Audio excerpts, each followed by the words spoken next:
Assalamualaikum warahmatullahi wabarakatuh. Ini pertama kalinya kita ketemu di mata kuliah Kriminologi dan Viktimologi. Perkenalkan, saya Bunsu Nurmansyah. Di 16 pertemuan ke depan, saya akan memberikan materi-materi terkait mata kuliah ini. Di sini ada ringkasan beberapa materi-materi kriminologi dan viktimologi.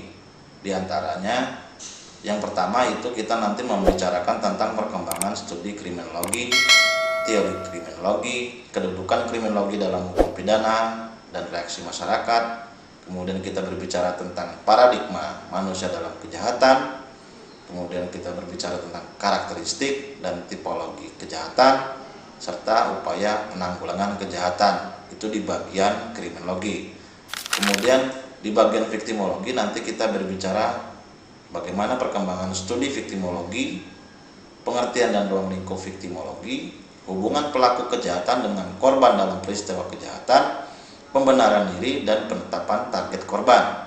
Kemudian nanti kita di sub ke-10 berbicara tentang pengertian korban, tipologi korban, serta hak dan kewajiban korban. Kemudian apa itu viktimisasi, kemudian kita nanti berbicara tentang korban-korban konflik kekerasan, dan terakhir kita berbicara tentang korban hubungannya dengan masyarakat, perlindungan korban dalam peradilan pidana. Nah, itu adalah bagian dari viktimologi. Baik, di pertemuan pertama ini kita akan membahas tentang perkembangan studi kriminologi. Nanti di situ kita membahas tentang bagaimana perkembangan prakriminologi, perkembangan setelah lahirnya kriminologi, perkembangan kriminologi di era global saat ini. Kemudian nanti kita berbicara bagaimana kelahiran kriminologi menjadi suatu ilmu dan apa definisi dari kriminologi itu sendiri. Nanti kita berbicara tentang faktor pemicu perkembangan kriminologi, apa saja yang menjadi objek dalam kriminologi, dan pendekatan apa saja yang digunakan dalam kriminologi. Perkembangan studi kriminologi. Yang pertama, prakriminologi. Apabila dirunut ke belakang, sebagaimana pada umumnya pengetahuan dan ilmu yang lainnya sudah dimulai pada zaman kuno, meski kajiannya tidak dapat atau hampir tidak dapat dikatakan sebagai kriminologi. Di zaman Plato, 427 sampai dengan 347 sebelum Masehi, filsuf Yunani dalam bukunya Republik mengatakan bahwa emas merupakan sumber dari banyak kejahatan. Makin tinggi kekayaan dalam pandangan manusia, makin merosot penghargaan terhadap kesusilaan. Kemudian disusul dengan Aristoteles 384 sampai dengan 322 sebelum Masehi, murid Plato, dalam bukunya Politik mengemukakan pendapatnya tentang hubungan antara kejahatan dengan masyarakat, bahwa kemiskinan menimbulkan kejahatan dan pemberontakan. Bahwa dapat kita simpulkan di zaman prakriminologi, emas dapat merupakan sumber dari banyak kejahatan dan kemiskinan dapat menimbulkan kejahatan dan pemberontakan. Nah, itu adalah zaman prakriminologi. Kemudian lahirnya kriminologi.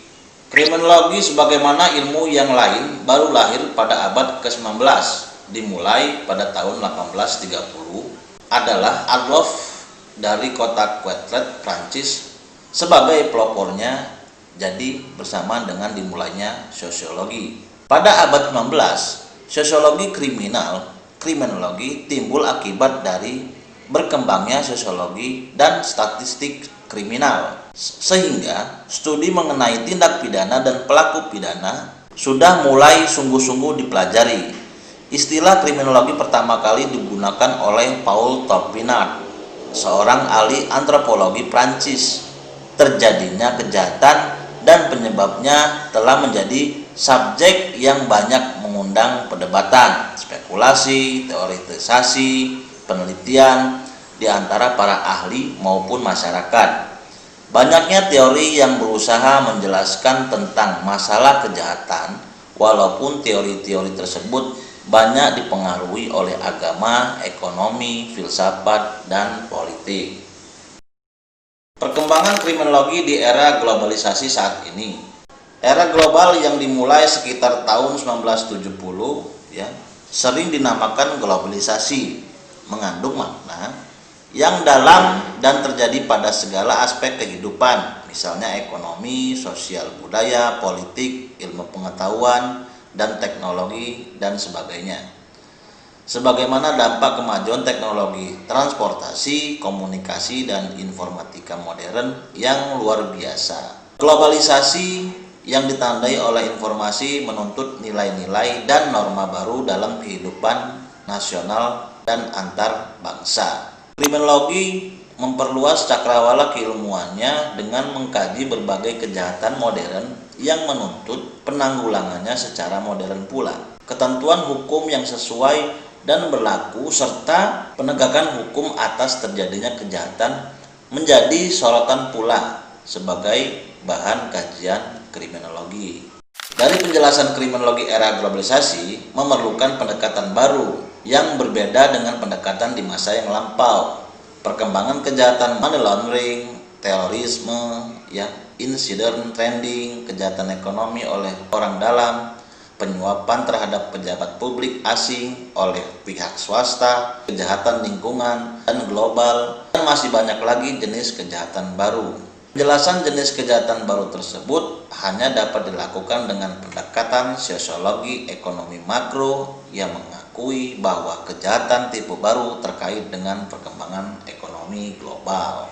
Nah, itu adalah perkembangan kriminologi di era globalisasi saat ini menggunakan pendekatan-pendekatan baru. Kemudian kelahiran kriminologi sebagai ilmu pengetahuan karena pidana baik material maupun formal serta sistem penghukuman sudah tidak efektif lagi untuk mencegah dan memberantas kejahatan. Bahkan kejahatan semakin meningkat dalam berbagai aspek kehidupan. Dengan tidak efektifnya hukum pidana, maka para ahli pikir mulai mengadakan penelitian bukan pada aturan-aturan hukum yang mengenai kejahatan atau pertalian dengan pidana, tapi objeknya adalah orang yang melakukan kejahatan itu sendiri. Di sini ada bagian tentang pengetahuan dan ilmu. Pengetahuan itu bertujuan untuk mengetahui apa sebab-sebabnya sehingga sampai dia berbuat jahat itu. Kemudian dari pengetahuan kita kaji dengan filsafat pengetahuan, apakah memang karena bakat atau karakternya adalah jahat, ataukah didorong oleh keadaan sosiologi maupun ekonomis, ataukah ada sebab-sebab lainnya. Itu yang menjadi pertanyaan terhadap pengetahuan kita. Kemudian dengan beberapa pertanyaan kita menerapkan beberapa metode-metode. Ini ada beberapa metode yang ditawarkan oleh Jack Ground yang menerapkan statistik dengan membuat daftar angka-angka dan menemukan bahwa jumlah kematian dan kelahiran dari tahun ke tahun selalu kembali dengan teratur sekali. Quetelet 1850 juga mempunyai metode mengadakan penelitian dengan pencatatan kejahatan yang dilukiskan dalam angka-angka agar diperoleh keterangan menyeluruh dari keadaan kejahatan sebagai gejala sosial. Metode selanjutnya Gibbon Mayer bahwa dalam perkembangan antar tingkat pencurian dengan tingkat harga gandum terdapat kesejajaran. Tiap-tiap kenaikan harga gandum 5 sen dalam tahun 1835 sampai dengan 1861 dibayar, jumlah pencuriannya bertambah 1 di antara 100.000 penduduk. Banyak metode-metode yang dipakai para ahli untuk mencari faktor-faktor penyebab terhadap timbulnya kejahatan. Dari pertanyaan terhadap pengetahuan, maka timbullah suatu ilmu. Hasil penelitian dengan statistik kriminal dapat dipergunakan untuk menentukan tindakan-tindakan yang harus diambil dari kejahatan agar diperoleh reaksi yang tepat bagi tiap-tiap bentuk kejahatan atau sesuai dengan keadaan penjahat dengan menggunakan kebijakan kriminal.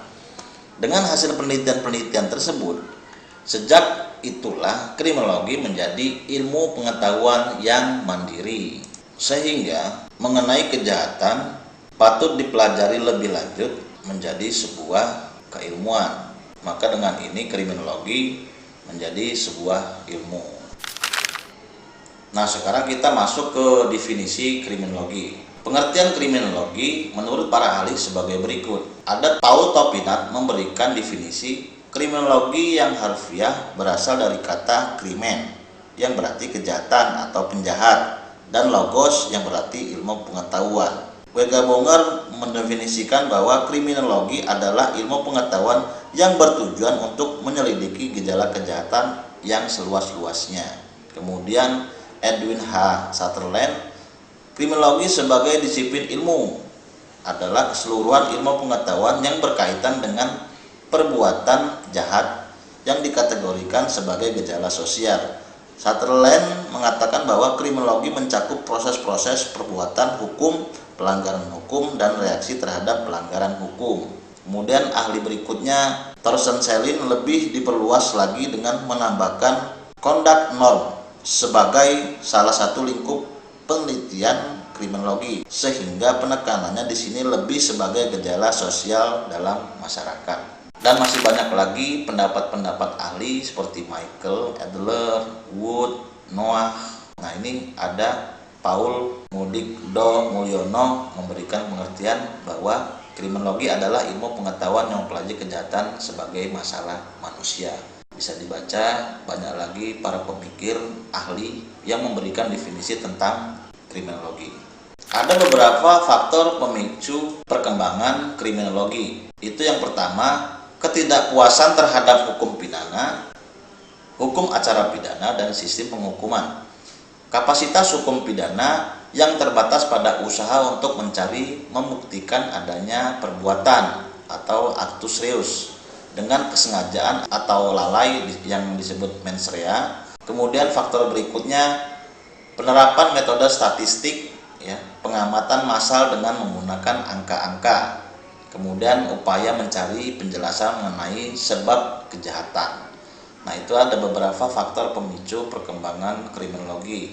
Objek kriminologi secara umum ada 3, kejahatan, penjahat, dan reaksi masyarakat terhadap kejahatan dan penjahat atau pelaku.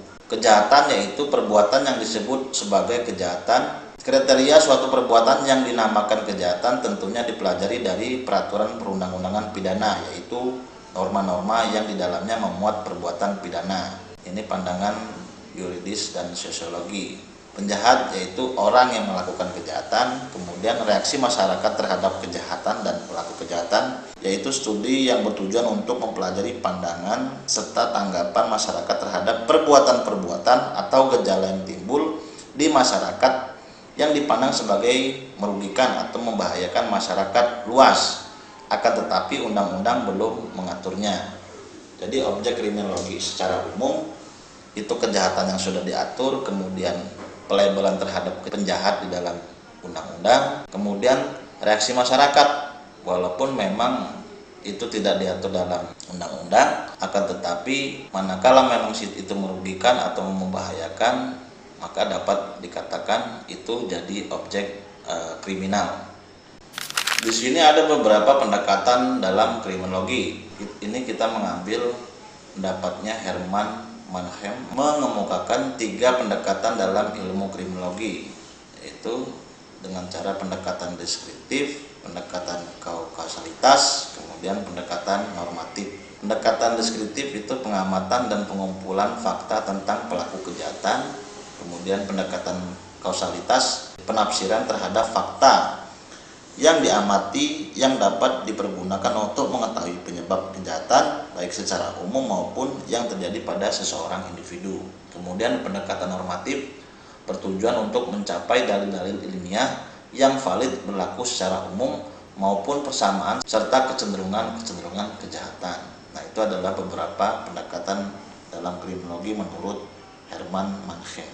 Selanjutnya kita berbicara tentang perkembangan kriminologi dalam sebuah aliran. Yang dimaksud dengan aliran pemikiran di sini adalah cara pandang atau kerangka acuan, paradigma atau perspektif yang dipergunakan oleh para kriminolog dalam melihat, menafsirkan, menanggapi, dan menjelaskan fenomena kejahatan.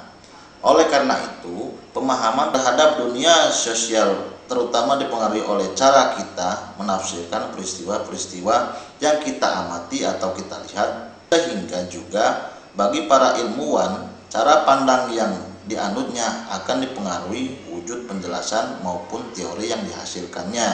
Dengan demikian, untuk dapat memahami dengan baik penjelasan-penjelasan dan teori-teori dalam kriminologi, perlu diketahui perbedaan aliran pemikiran atau paradigma dalam kriminologi sebagai berikut. Yang pertama itu aliran klasik atau the classical schools, dipelopori oleh Cesare Beccaria dan Jeremy Bentham yang berkembang sejak abad 18. Secara sederhana, inti ajaran klasik menyatakan bahwa manusia melakukan kejahatan karena kemauan dan kepentingan sendiri. Kejahatan merupakan konsekuensi logis dan sifat alami manusia yang memiliki kehendak bebas. Ada beberapa pemikiran dalam aliran klasik ini, yaitu individu dilahirkan karena kehendak bebas untuk menentukan pilihannya sendiri. Individu memiliki hak untuk hidup, kebebasan, dan memiliki kekayaan, dan pemerintah dibentuk untuk melindungi hak-hak tersebut dan muncul sebagai hasil perjanjian sosial. Kejahatan merupakan pelanggaran terhadap pelanggaran sosial. Kemudian, hukuman adalah cara untuk memelihara perjanjian sosial. Terakhir, setiap orang dianggap sama di muka hukum. Nah, itu adalah paradigma aliran klasik memandang suatu kejahatan. Kemudian aliran berikutnya yaitu aliran kartografi atau disebut dengan cartography schools. Ketidakpuasan para ahli kriminologi terhadap aliran klasik, maka aliran kartografi mulai muncul ke tengah-tengah lapangan kriminologi. Aliran ini sama dengan ajaran ekologis. Yang dipentingkan dalam aliran ini adalah distribusi kejahatan dalam daerah-daerah tertentu, baik secara geografis maupun secara sosiologis. Dianggapnya kejahatan merupakan suatu ekspresi dari kondisi-kondisi sosial. Mazhab ini tidak hanya meneliti jumlah dari kriminalitas secara umum saja, juga merupakan studi khusus tentang kenakalan remaja serta mengenai kejahatan profesional yang saat itu cukup menonjol. Aliran ini memperhatikan penyebab kejahatan pada wilayah tertentu berdasarkan faktor geografik dan sosial. Yang dinamakan dengan kejahatan adalah perwujudan dari kondisi-kondisi sosial yang ada. Beberapa tokoh pelopor aliran ini yaitu Adolf Hitler dan Andre Michael Guerri. Aliran berikutnya yaitu aliran sosialis atau the socialist schools. Sosialisme sebagai ideologi. Menurut penganut Marxisme, model dan gagasan sosialis dapat dirunut hingga ke awal sejarah manusia dari sifat dasar manusia sebagai makhluk sosial. Sejak abad ke-19, cabang aliran sosialisme telah berkembang ke banyak aliran yang berbeda-beda. Sosialisme sebagai sistem ekonomi. Sistem ekonomi sosialisme sebenarnya cukup sederhana, berpihak pada konsep Karl Marx tentang penghapusan kepemilikan swasta, dihapuskan dalam beberapa komoditas penting dan menjadi kebutuhan masyarakat banyak. Semangat Marx akan kedatangan masyarakat sosialis dicoba diterangkan atas dasar-dasar ekonomi. Menurut mazhab ini, kejahatan dipengaruhi oleh adanya tekanan ekonomi. Maka dengan demikian, untuk melawan kejahatan itu harus diadakannya peningkatan ekonomi. Dengan kata lain, kemakmuran akan mengurangi tingkat terjadinya kejahatan.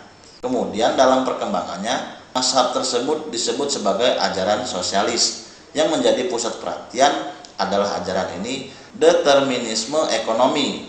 Dalam ajaran ini, kejahatan dipandang sebagai hasil, sebagai akibat atau sebagai akibat lainnya saja. Ajaran ini menghubungkan kondisi kejahatan dengan kondisi ekonomi yang dianggap memiliki hubungan sebab akibat.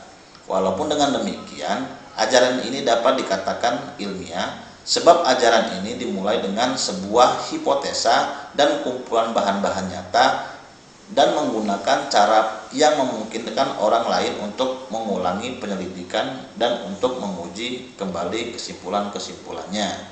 Jadi pandangan Karl Marx terhadap kejahatan bahwasannya kejahatan itu dipengaruhi oleh adanya tekanan ekonomi. Dan untuk melawan kejahatan itu, maka diadakannya peningkatan ekonomi.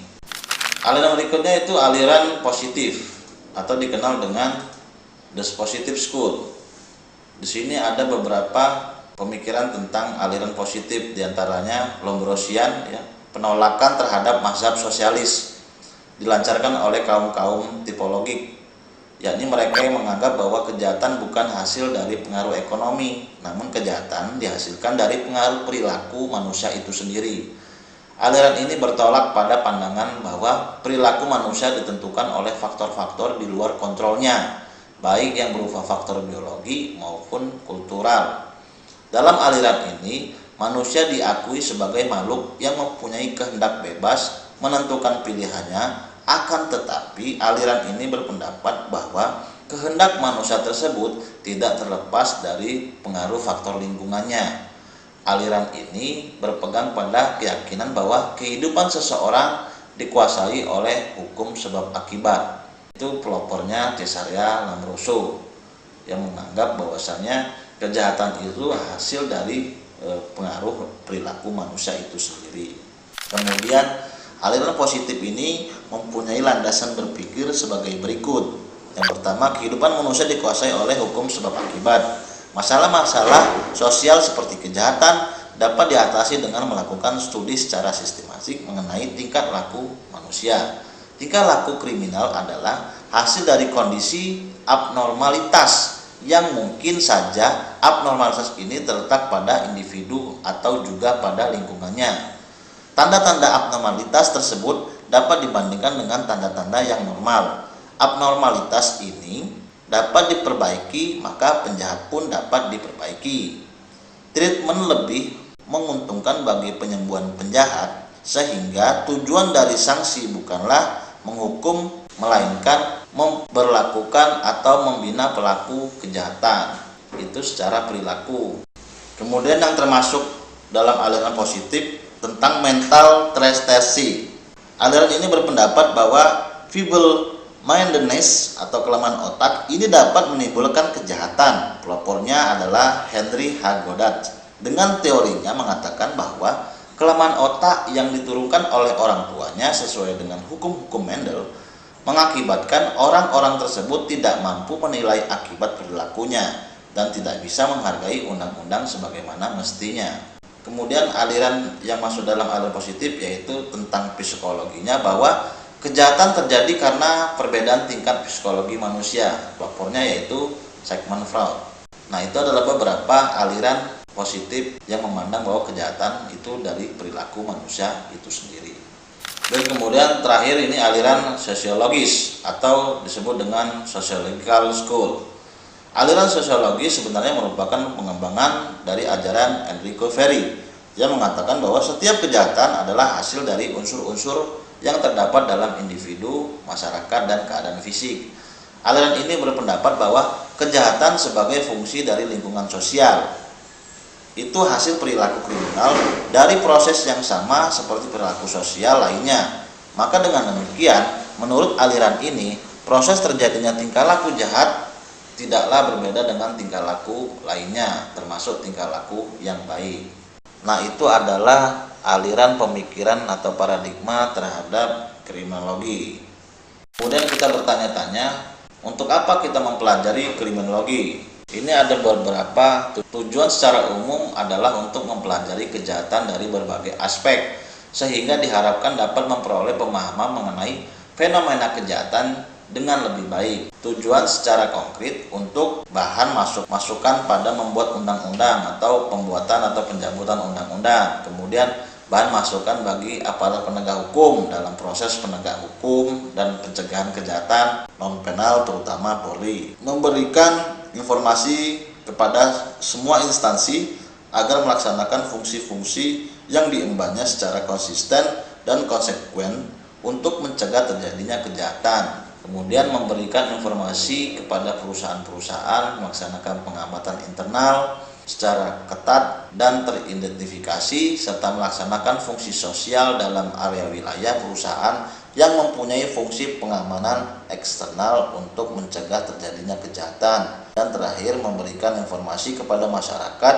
pemukiman, tempat-tempat umum untuk membentuk pengamanan swakarsa dalam mencegah terjadinya kejahatan. Nah, itu adalah beberapa tujuan mempelajari kriminologi. Demikianlah pertemuan pertama ini kita akhiri. Kita bertemu di pertemuan selanjutnya. Saya akhiri. Wassalamualaikum warahmatullahi wabarakatuh. Terima kasih.